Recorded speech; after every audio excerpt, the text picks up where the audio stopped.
લાગે છે હવે ઢોલ નહીં પણ મોટા અવાજે ડીજે વાગે તો જ સંભળાય, અને કોને સંભળાય? તો જવાબ છે તંત્રમાં બેઠેલા એ અધિકારીઓ અને કર્મચારીઓને જેઓ એસી કેબિનમાં બેસે તો છે, પરંતુ બહારની સ્થિતિનું તેમને કદાચ ધ્યાન નથી. હા, તમારી સામે જે ઢોલ વગાડવામાં આવી રહ્યો છે તે એક માંગ પૂરી થાય તે માટે વગાડવામાં આવી રહ્યો છે, અને આ છે દિયોદર, લાખાણી અને કાંકરેજના ખેડૂતોની માંગ. વાસ્તવમાં કાંકરેજથી પસાર થતી રાધનપુર ડિસ્ટ્રિક્ટ કેનાલમાં પાણી આવવાનું બંધ થયું છે, જેથી ખેડૂતો ખૂબ મુશ્કેલીમાં મુકાયા છે. તેમને ખેતી અને પશુપાલનમાં મુશ્કેલી પડી રહી છે.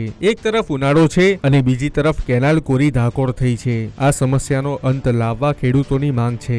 જ્યાં સુધી પાણી પૂરું પાડવામાં નહીં આવે ત્યાં સુધી ખેડૂતોએ કાંકરેજના ચાંગા પમ્પિંગ સ્ટેશન પર વિરોધ કરવાનું નક્કી કર્યું છે.